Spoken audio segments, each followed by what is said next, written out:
आशिया खंडातील सर्वात मोठी झोपडपट्टी म्हणून ओळखल्या जाणाऱ्या धारावीमध्ये धारावी पुनर्विकास प्रकल्प प्रायव्हेट लिमिटेड कडून झोपडपट्ट्या मोजण्याचं काम सुरू आहे। काही दिवसापासून कमला रमण नगरमधून नागरिकांकडून दस्तावेज गोळा करण्यासाठी DRPPL कडून घरोघरी सर्वेक्षण सुरू आहे। हे दस्तावेज तपासून प्रत्येक घराचं मोजमाप करून सर्व डेटा ऑनलाईन अपलोड करण्यात येतो।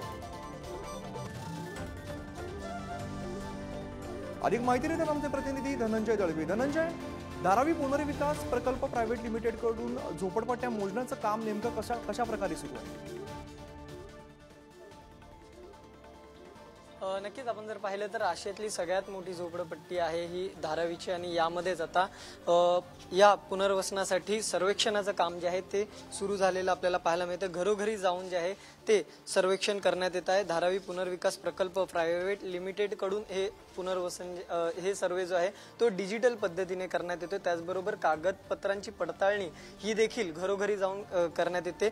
आपण जर पाहिलं तर या सगळ्यासाठी सुमारे 395 झोपडपट्ट्या ज्या आहेत त्या कमला रमण नगर या भागात आहेत आणि या कमला रमण नगरच्या भागात काही दिवसांआधी नंबर जे आहेत ते देखील प्रत्येक घराला देण्यात आले होते आणि त्यानुसारच ही सर्वे जे आहे तो सध्या सुरू झालेला आपल्याला पाहायला मिळतं।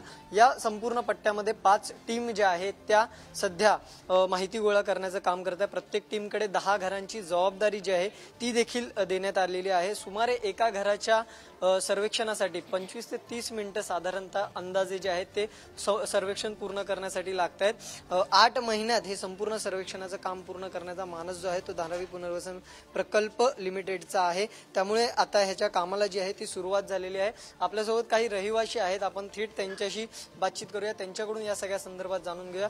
सर्वेक्षणाला सुरुवात झाली, काही दिवसाआधी नंबर या घरांवर लावण्यात आले आणि आता थेट सर्वेक्षण सुरू झालंय। कशा प्रकारचं सर्वेक्षण सुरू आहे, काय काय विचारण्यात येते, कशा कागदपत्रांची पडताळणी होते, काय सांगाल? हा सर्वे DRPPLच्या मार्फत इथे होतोय जो सर्वे कमला रमण नगरमध्ये। जवळजवळ अगोदर ह्या लोकांनी नंबर टाकलेत, 18 तारीखपासून नंबर चालू केले। 400 घरं जवळजवळ ग्राउंडला आणि F1 म्हणून पहिला माळा जो आहे त्याला नंबर टाकलेले, म्हणजे जवळजवळ 700-800 घरांना नंबर पडलेले आहेत। त्या नंबरप्रमाणे त्यांनी सांगितलेले की रायडर म्हणून त्याची जी मशीन आहे ती फिरली जाईल, त्या पद्धतीत त्यांची ती मशीन पण फिरली गेली, ज्याच्यात गल्लीचं मेजरमेंट वगैरे घराचे सगळे मेजरमेंट मिळाली। त्याच्याप्रमाणे आता त्यांनी सांगितलेलं की डोअर टू डोअर सर्वे होणार, पेपर चेक केले जाणार, बायोमेट्रिक सर्वे होणार। त्या पद्धतीत 1 तारीखपासून त्यांचा सर्वे चालू झालेला आहे आणि घरोघरी सर्वे असताना माझा पण त्याच्यामध्ये एक सर्वे झालेला आहे माझ्या रूम नंबरचा। त्याप्रमाणे त्यांची जी पेपर घेण्याची पद्धत वगैरे सगळा डेटा त्यांनी उपलब्ध करून दिला। नक्कीच अमित, आपण जर पाहिलं तर अशा पद्धतीने जो आहे हा डिजिटल सर्वे जो आहे तो सुरू झालाय। कागदपत्रांची पडताळणी जी आहे ती कमला रमण नगर मधून सुरुवात झालेली आपल्याला पाहायला मिळते। निश्चित धनंजय, एकंदर कामाला वेग आलेला दिसतोय। धन्यवाद या सगळ्या माहितीसाठी।